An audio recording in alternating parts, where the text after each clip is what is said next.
दहशतगर्द एक ऐसे नौजवान की दास्तान जिससे बचपन में जायदाद, ऐशो आराम, अपनों का प्यार, रिश्ते छीन लिए गए। हालात के चुंगल में फंसकर वो जुराइम की दुनिया में दाखिल हुआ।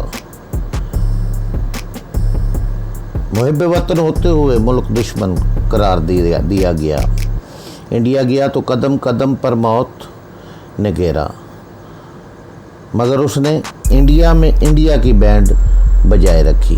दास्तान की तरफ जाने से पहले चैनल को सब्सक्राइब करें, लाइक और शेयर करके अपनी मोहब्बत का सबूत दें।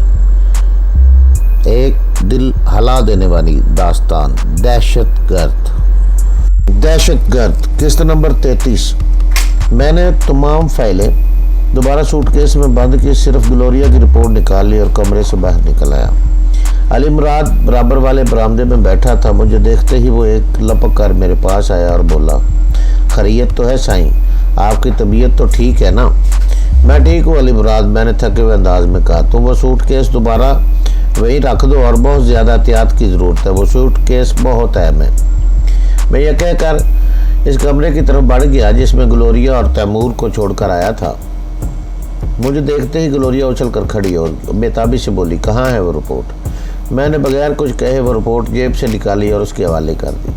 ग्लोरिया ने पहली दफ़ा गौर से मेरे चेहरे का जायज़ा लिया और बोली, तुम्हारी तबीयत तो ठीक है कामरान, रंग बिल्कुल जर्द हो रहा है। मेरे मुल्क पर हर तरफ से दुश्मनों की यलगार है ग्लोरिया। अफसोसनाक बात यह है कि वो हमारे ही कंधों पर रख के बंदूकें चला रहे हैं। हमारी ही कौम के लोग मुल्क की बुनियादों को खोखला कर रहे हैं। वो सिर्फ चंद टकों की खातिर इस वक्त मेरा हाल इस मरीज़ जैसा था जो खुद को हर तरह से सेहतमंद समझता है, फिर अचानक इस पर इंकशाफ होकर मुख्तलिफ़ किस्म के खानों, मुख्तलिफ़ किस्म की बीमारियों में मुब्तला है और इसकी समझ में ना आ रहा हो कि वो किस बीमारी का इलाज करवाए। मैंने मुख्तसर अल्फाज में ग्लोरिया और तैमूर को बता दिया कि मैंने इन कागजात में क्या पढ़ा है। ग्लोरिया चांदला में सोचती रही, फिर बोली, ऐसा करो कामरान, तुम इन कागजात की माइक्रो फिल्म बनाकर इन्हें ज़ाया कर दो। मैं फ़ौरन उठ खड़ा हुआ और ग्लोरिया से बोला, तुम यही हमारा इंतज़ार करो, हम अभी आते हैं। मैंने तैमूर को भी अपने साथ आने का इशारा किया। बाहर आकर मैंने तैमूर से पूछा, तुम्हारा क्या ख्याल है, हमें इन कागजात को ज़ाया कर देना चाहिए? इन्हें ज़ाया करने के बजाय कहीं हिफाजत से रख दो, तैमूर ने कहा। अलबत्ता इनकी माइक्रो फिल्म ज़रूर बना लो, हमें अक्सर इन कागजात की ज़रूरत पड़ेगी। माइक्रो फिल्म की सूरत में वो हमारे पास महफूज होना चाहिए। फिर कुछ सोच कर बोला, तुम अगर मुझ पर इत्मीनान करो तो मैं माइक्रो फिल्में बना सकता हूँ। मैंने उस पर उसे गौर कर देखा और कहा, यह वक्त तंज करने का नहीं है। अली मुराद तुम्हें वो कागजात दे देगा, तुम जो कुछ करना चाहते हो फौरी तौर पर कर लो। फिर मैंने आवाज़ देकर अली मुराद को बुलाया और उससे कहा कि वो सूटकेस तैमूर के हवाले कर दे। मैं दोबारा कमरे में गया तो ग्लोरिया हाल में इस्तराब में ठहर रही थी। हमारे गुस्से के उसका चेहरा तमतमा रहा था। मैं समझ गया कि उसने वो रिपोर्ट पढ़ ली है। फिर वो खुद कलामी के अंदाज में बोली, मैंने इस तंजीम के लिए अपने मुस्तकबिल तारीख कर लिया, खुद को दाव पर लगाया और सिला क्या मिला, परवाना कत्ल। मेरी एक छोटी सी भूल इन लोगों के नज़दीक इतनी अहम है कि मेरी सारी खदमात फरामोश करके मेरी मौत के परवाने पर दस्तखत कर दिए गए। मगर ग्लोरिया यूँ आसानी से नहीं मरेगी। मरने से पहले मैं इन सब को भी तबाह बर्बाद कर दूँगी। पहले मेरा ख्याल था कि ये माज धमकी है, मगर ये तो बाकायदा तहरीरी अहकामात हैं। मैं इन्हें बताऊंगी कि तखरीबकारी और दहशतगर्दी होती क्या है। मैं जिस मुल्क में जाऊंगी इस तंजीम को जड़ से उखाड़ फेंकूंगी। फिर वो मेरी तरफ मुतवज्जो हुई। मैं इसका आगाज़ तुम्हारे मुल्क से करूंगी। तंजीम के एक एक हमदर्द को चुन चुन कर ठिकाने लगा दूंगी। फिर ज़रा तवक्कुफ़ के बाद बोली, ये रात वडेर आमद बख्श की आखिरी रात साबित होगी। उसका लहजा फैसला कुन था। रात आहिस्ता आहिस्ता गहरी होती जा रही थी। मेरा इस्तराब बढ़ता चला जा रहा था। ग्लोरिया ने वडेर अहमद बख्श को ठिकाने लगाने का मंसूबा बनाया था। हम ठीक 2 बजे रवाना होने वाले थे। मैं हर तरह से तैयार था। चीते की चर्बी ख़ास तौर पर मैंने जेब में रख ली थी। ग्लोरिया ने 2-4 जगह फ़ोन करके कुछ मालूमात हासिल की थी और अब सुकून से वक्त गुजरने का इंतज़ार कर रही थी। मैं नहीं जानता था कि उसके ज़हन में क्या है। वो सैकड़ों कुत्तों की मौजूदगी में वडेरे तक कैसे पहुंच सकेगी। अली मुराद ने भी हमारे साथ चलने की कोशिश की थी। पहले तो ग्लोरिया ने इनकार कर दिया, फिर कुछ सोच कर उसे भी साथ ले जाने का फ़ैसला कर लिया। अली मुराद ड्राइवर बहुत अच्छा था। मैं और ग्लोरिया दोनों ही इसकी ड्राइविंग के कायल थे। अली मुराद ने बड़े साई की पजेरो निकाल ली थी। 2 बजे हम लोग रवाना हो गए। ग्लोरिया ने अली मुराद से कहा, मैं 20 मिनट के अंदर अंदर डिफेंस पहुंचना है। अली मुराद अपने मखसूस अंदाज में ड्राइविंग करने लगा। 2:16 पर हम लोग डिफेंस में थे। फिर ग्लोरिया मुख्तलिफ सिमतों में रहनुमाई करती रही। बिलाकर एक जगह उसने गाड़ी रुकवा दी। अली मुराद ने कुछ इस अंदाज में गाड़ी पार्क की थी कि ज़रूरत पड़ने पर फ़ौरन उसे मेन रोड पर लाया जा सके। 2:30 पर सड़क पर किसी गाड़ी के हेडलैम्प्स की ताकतवर रोशनी नमूदार हुई। ग्लोरिया की हिदायत पर अली मुराद ने गाड़ी का इंजन स्टार्ट कर दिया। चंद लम्हों में वो गाड़ी जनाटे से हमारे करीब से गुजर गई। ग्लोरिया ने इस गाड़ी का पीछा करने की हिदायत की और हिजानी अंदाज में बोली, अली मुराद, अगले राउंड अबाउट पर इस गाड़ी को पकड़ना है। अली मुराद मुश्किल से 1 मिनट में इस गाड़ी के सर पे जा पहुंचा। वो नए मॉडल की होंडा सिविक थी। इसमें 4 आदमी सवार थे। पजेरो के हेडलैम्प्स की रोशनी में मुझे इनके सर दिखाई दे रहे थे। अचानक इनमें एक आदमी कदरे तिरछा हुआ तो मैं चौंक उठा। वो वडेरा अहमद बख्श था। एकदम सब मेरी समझ में आ गया। ग्लोरिया को पहले से इसके मामूलात का इल्म रहा था होगा। मज़ीद तस्दीक उसने फ़ोन पर कर ली। इस गाड़ी को ओवरटेक करो, ग्लोरिया चीख कर बोली और फुर्ती से रिवाल्वर निकाल लिया। अली मुराद ने गाड़ी की रफ्तार बढ़ा दी और होंडा सिविक के ड्राइवर को ड्राइव करते हुए उसने घबरा कर स्टीयरिंग बाएं तरफ काटा। अली मुराद ने जनाटे से उसे ओवरटेक कर लिया। बराबर से गुजरते हुए मैंने होंडा सिविक के अंदर देखने की कोशिश की। वडेरे के अलावा गाड़ी में बैठा हुआ हर शख्स मुसल्ला था। वो यकीनी तौर पर उसके गार्ड थे। अली मुराद जो ही उससे आगे निकला, ग्लोरिया ने खिड़की से हाथ बाहर निकाला और होंडा सिविक पर फायर कर दिया। दूसरा फायर तैमूर ने किया। गोली विंड स्क्रीन तोड़ती हुई ड्राइवर के सीने में प्योस्त होगी। मरते मरते भी उसने स्टीयरिंग संभालने की कोशिश की मगर नाकाम रहा। गाड़ी एकदम बाएं तरफ मुड़ी, इलेक्ट्रिक पोल से टकराकर उल्ट गई। ग्लोरिया की हदायत पर अली मुराद ने ब्रेक लगा दिए। मैंने बैग में हाथ डालकर दस्ती बम निकाला और पिन खींच के होंडा सिविक की तरफ उछाल दिया, मगर दस्ती बम मैंने कुछ ज़्यादा ही ज़ोर से फेंक दिया था, इसलिए वो गाड़ी से खासे फासले पर फटा। इस वक्त गाड़ी की हेड लाइट्स में मुझे वडेरा दिखाई दिया। वो किसी न किसी तरह उल्टी हुई गाड़ी से बाहर आ गया था। दूसरी तरफ से उसका एक गार्ड भी बाहर निकल आया था। ग्लोरिया भी छलांग मार के गाड़ी से उतर चुकी थी। उसने अपना रिवाल्वर सीधा किया और वडेरे का निशाना लिया। इसी वक्त वडेरे के गार्ड ने भी अपनी राइफल सीधी की। इससे पहले कि वो ग्लोरिया पर फायर करता, मेरी मशीन पिस्टल से बेदर पे 2 गोलियां निकली और गार्ड के सीने में पस्त हो गई। वडेरे ने फरार होने की कोशिश की मगर उसका वक्त पूरा हो चुका था। ग्लोरिया ने रिवाल्वर से शोला उगला और वडेरा चीख मार के पीछे उल्ट गया। गोली से उसकी खोपड़ी का ऊपरी हिस्सा उड़ गया था। अब यहाँ से निकल चलो, मैंने चीख कर कहा। ठहरना खतरनाक है। आसपास के घरों की खिड़कियां खुलने लगी थी। बंगलों के चौकीदार मुलाजमीन दरवाजों से बाहर आ गए थे। लाइट ऑफ करो अली मुराद, मैंने जल्दी से कहा। मैं नहीं चाहता था गाड़ी के हेडलैम्प्स की रोशनी में कोई हमें शनाख्त कर ले। ग्लोरिया फुर्ती से गाड़ी में सवार हुई। हम लोगों में से कोई नीचे नहीं उतरा था। ग्लोरिया के बैठते ही अली मुराद ने जनाटे से गाड़ी आगे बढ़ा दी। ग्लोरिया ने फिर से उसे हिदायत देना शुरू कर दी। मैंने चौंक कर पूछा, अब कहाँ जा रही हो? मैं आज बास का कांटा भी निकाल देना चाहती हूँ, ग्लोरिया ने दांत पीस कर कहा। इतनी जल्दबाजी से मत काम लो ग्लोरिया, मैंने कहा। यह तो हमारी खुशकिस्मती है कि वडेरा आसानी से शिकार हो गया। किस्मत हर बार हमारा साथ नहीं देगी। अगला कदम हमें बहुत सोच समझ कर उठाना चाहिए। मैं बेखबरी में बास को शिकार करना चाहती हूँ, ग्लोरिया ने कहा। सुबह तक उसे वडेरे की इतला मिल जाएगी। वो चुकन्ना हो जाएगा, फिर उसे तलाश करना बहुत मुश्किल होगा। फ़र्ज़ करो अगर वो बच गया तो क्या उसे शिकार करना आसान होगा? मैंने पूछा। मैं कारीवार करने की कायल हूँ, वो मुझसे नहीं बच सकेगा। हर कदम सोच समझ कर उठाना चाहिए।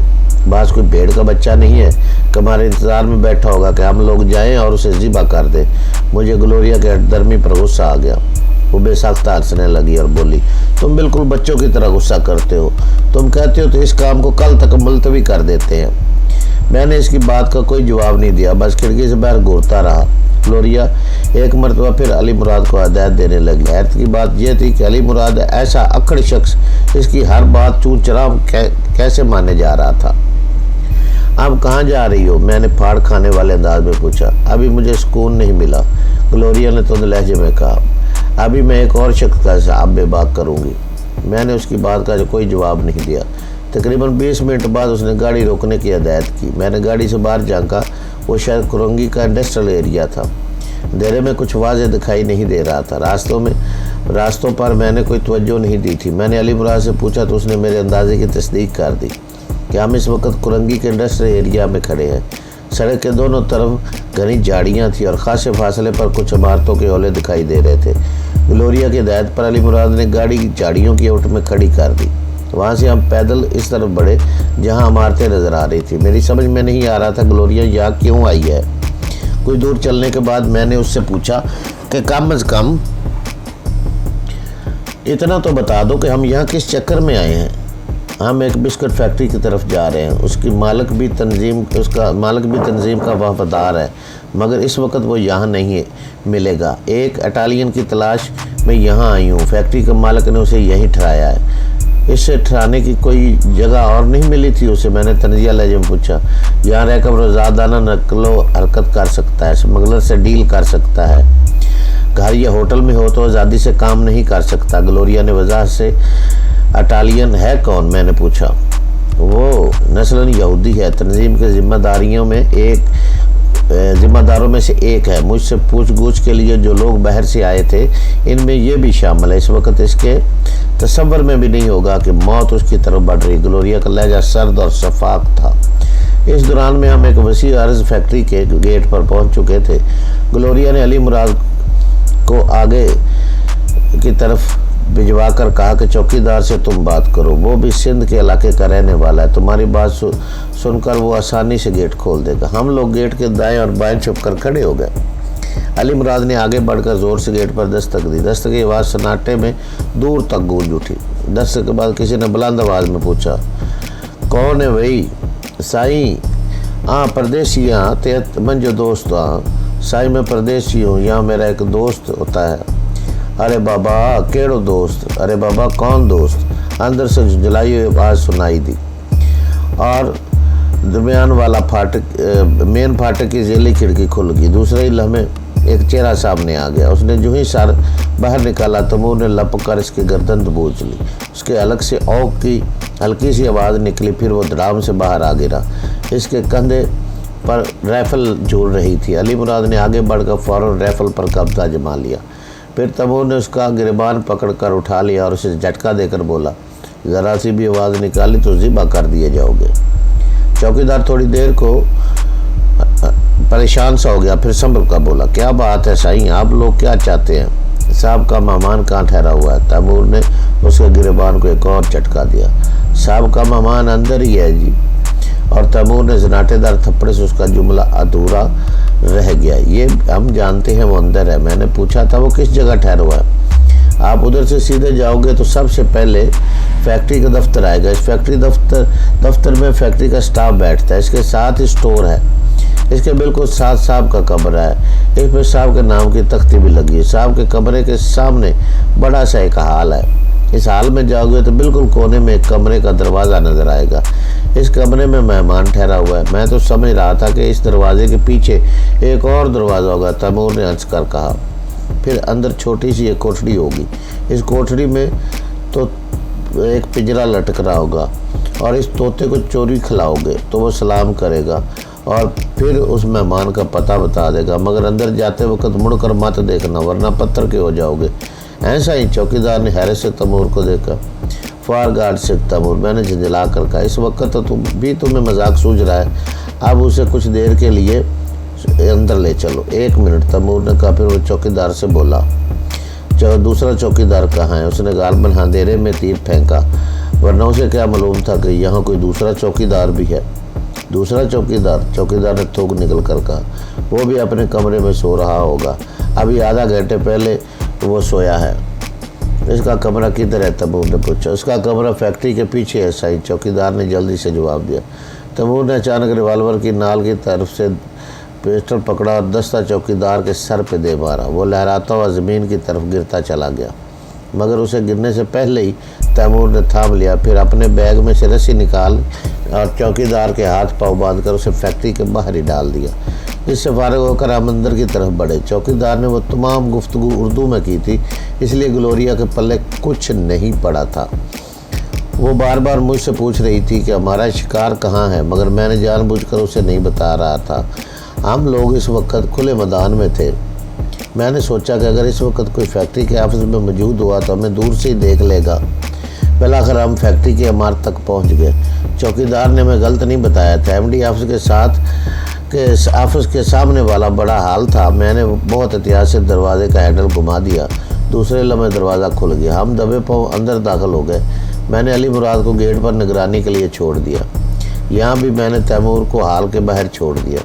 हम अगर किसी खतरे में गिर जाते तो तैमूर हमारी मदद कर सकता था। हाल में घुप अंधेरा था। मुझे अफसोस हुआ कि पेंसिल टार्च लेकर क्यों नहीं आया था। मेरे पास माचिस मौजूद थी, मगर मैं माचिस की तीली जलाने का खतरा मोल नहीं ले सकता था। तीली जलने से एक शोला बुलंद होता है। इस रोशनी से वो गए मुल्की शियार भी हो सकता था। मुमकिन है उस वक्त जाग ही रहा हो। मैंने दाएं तरफ हट के दीवार को हाथ लगाया और दीवार के सहारे आगे बढ़ा। ग्लोरिया मेरे साथ साथ थी। वो भी दीवार टटोल के आगे बढ़ रही थी। मैं आहिस्ता आहिस्ता चलता हुआ दूसरे कमरे तक पहुंचा। वहां से बाएं तरफ मुड़ गया। फिर मोहतात अंदाज में आगे बढ़ के मैंने दरवाज़ा तक पहुंच गया। मैंने आहिस्ती से दरवाजे का हैंडल घुमाया, मगर तवक्को के ऐन मुताबिक दरवाज़ा अंदर से बोल्ड था। चंद लम्हे सोचता रहा। फिर ग्लोरिया से सरगोशी में बोला, दरवाज़ा अंदर से बंद है।